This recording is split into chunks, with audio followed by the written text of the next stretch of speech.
फिर कुछ दिनों के बाद सुखिया के बेटे की शादी हो जाती है।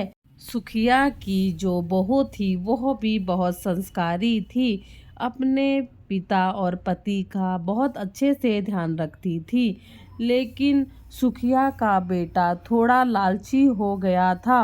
वह एक बड़ा ऑफिसर था। वह घूस लेता था और उन घूस के पैसों को घर लेकर आता, अपने पिता और पत्नी को देता। तो वह दोनों उसे समझाते, बेटा ईमानदारी की कमाई होनी चाहिए, तुम भी तो किसी गरीब का पैसा घर में ही ला रहे हो, क्यों तुम मेहनत की कमाई क्यों नहीं खाते? हम कम में जी लेंगे लेकिन हमें सुकून का पैसा चाहिए, हमें ऐसे मेहनत का पैसा चाहिए। लेकिन सुखिया का बेटा कहाँ सुनता, वह रोज वही हरकतें करता।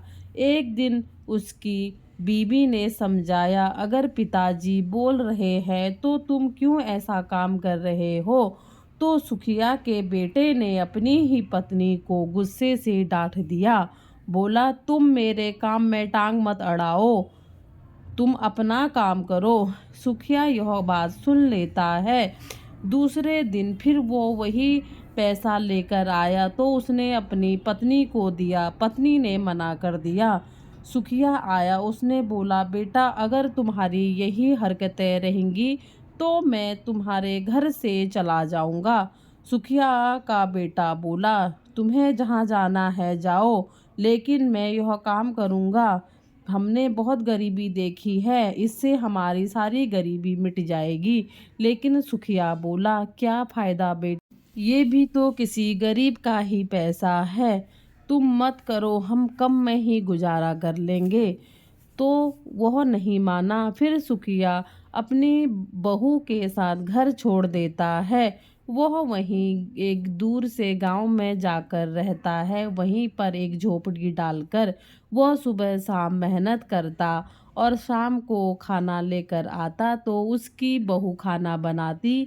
तो उन दोनों का अच्छे से गुजारा हो रहा था। और वहाँ सुखिया का बेटा, वहाँ पर उसके ऑफिस में एक रेड पड़ी। सबको पता चला कि सुखिया का बेटा घूस लेता है। वहाँ उसको कुछ ऑफिसरों ने रंगे हाथों पकड़ा और उसने घर में जितना पैसा छुपाया था वह भी सुखिया के बेटे को देना पड़ा और अपनी नौकरी से हाथ धोना पड़ा। सुखिया ने जब यह देखा तो उसको बहुत दुख हुआ। उसने बोला कि मेरे पिताजी ने तो मुझे पहले ही आगाह कर दिया था, लेकिन अब तो देर हो गई, मैं किस मुंह से अपने पिता के सामने जाऊंगा?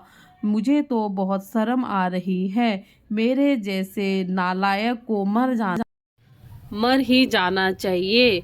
वह ऐसा बोलकर अपने पिता के पास चला जाता है। वह वहां जाकर देखता है सुखीराम की कुछ बंजर जमीनें थी।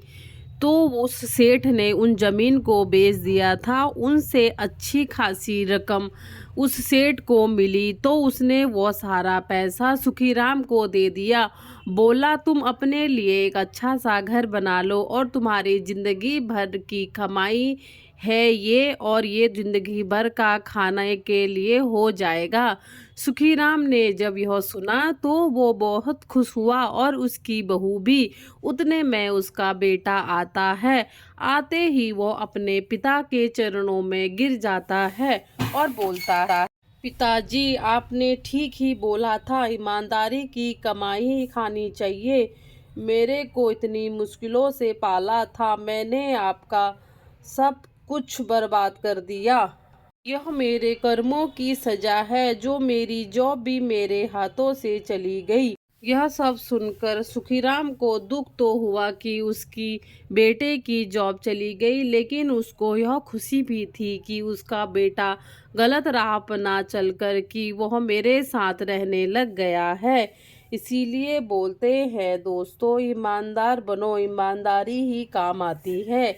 धन्यवाद दोस्तों। अगर आपको कहानी पसंद आए तो चैनल को लाइक शेयर सब्सक्राइब करें।